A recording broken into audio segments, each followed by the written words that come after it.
ममता मारोटीज पे आप सभी लोग का स्वागत है। तो आज की वीडियो में हम लोग देखेंगे वर्णमाला। वर्णमाला है क्या, ये जानते हैं हम लोग कि वर्णमाला क्या है। भाषा की सबसे छोटी इकाई ध्वनि है। भाषा की सबसे छोटी इकाई ध्वनि है और उसी ध्वनि को ही हम वर्ण कहते हैं। ठीक है, ये भाषा होती है, उसकी एक न्यूनतम छोटी इकाई ध्वनि है, ध्वनि को ही हम वर्ण कहते हैं। तो आइए अब देखते हैं आगे हम कि वर्णमाला किसे कहते हैं। वर्णों के व्यवस्थित समूह को वर्णमाला कहते हैं। जो वर्ण होता है सबसे छोटी इकाई ध्वनि, और ध्वनि को वर्ण कहते हैं और उसी को व्यवस्थित रूप को वर्णमाला कहते हैं। और हिंदी वर्णमाला में कुल 52 वर्ण होते हैं। 52 वर्ण होते हैं, ये हम आपको आगे दिखाएंगे। तो देखते हैं हिंदी वर्णमाला को कितने भागों में विभाजित किया गया है। तो इसे 2 भागों में विभाजित किया गया है हिंदी वर्णमाला को। पहला रहा स्वर और दूसरा रहा व्यंजन। स्वर और व्यंजन में इसे विभाजित किया गया है। स्वर किसे कहते हैं? स्वयं राजन्ते इति स्वर, अर्थात जो स्वयं सुशोभित हो उसे स्वर कहते हैं। बिना किसी की मदद के खुद से सुशोभित हो उसे ही स्वर कहते हैं। तो अब देखते हैं स्वर के प्रकार कितने होते हैं। ठीक है, स्वर 3 प्रकार के होते हैं, ह्रस्व, दीर्घ और प्लुत। अब ह्रस्व किसे कहते हैं, दीर्घ किसे कहते हैं, प्लुत किसे कहते हैं, हम आइए अब बताते हैं आप लोग को। और इनके अंदर कौन कौन से स्वर आते हैं वो भी लिखा हुआ आप लोग के सामने। ह्रस्व किसे कहते हैं? जिसका उच्चारण करने में बहुत कम समय लगे उसे ह्रस्व कहते हैं।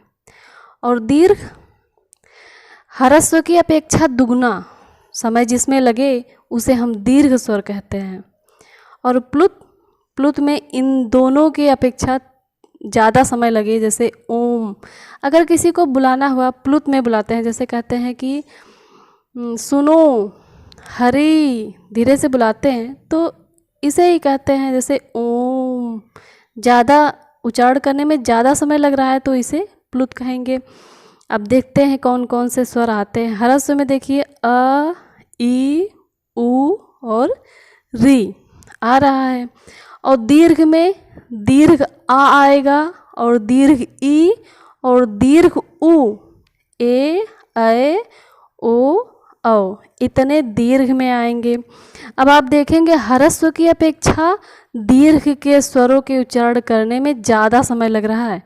अ कहने में उतना समय लग रहा है जितना कम लग रहा है, लेकिन आ कहने में ज़्यादा लग रहा है, तो ये दीर्घ हुआ। और ओम, प्लुत में और ज़्यादा समय लग रहा है तो यहाँ पे प्लुत होगा। ठीक है। अब अगर हम स्वरों के वर्गीकरण की बात करें तो दीर्घ में 2 खंड हुआ है। दीर्घ स्वर में 2 खंड हुआ है। आ, ई, उ ये सजाती स्वर के अंतर्गत आते हैं। ए, ऐ, ओ, औ ये विजातीय स्वर के अंतर्गत आते हैं। इन्हें हम संयुक्त स्वर कहते हैं।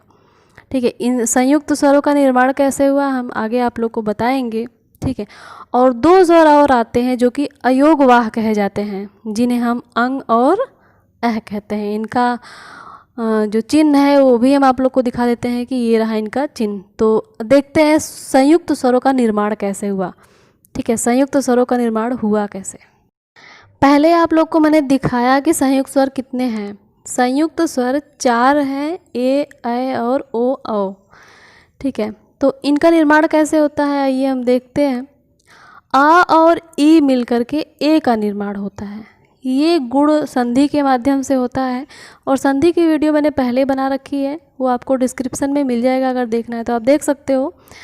तो आ ई का मिल करके ए का निर्माण हुआ, फिर आ और ए मिल करके ऐ का निर्माण हुआ, फिर ओ का निर्माण कैसे होता है, आ और उ, ह्रस्व उ और अ मिलके ओ का निर्माण हुआ, फिर औ का निर्माण कैसे होता है, आ और ओ मिल करके औ का निर्माण होता है।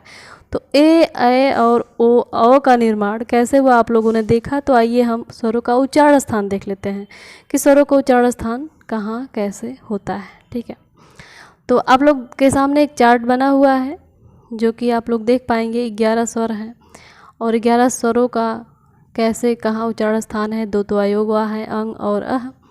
तो कंठ में कौन कौन से आएंगे, दीर्घ और ह्रस्व अ और आ का उच्चारण स्थान कंठ है।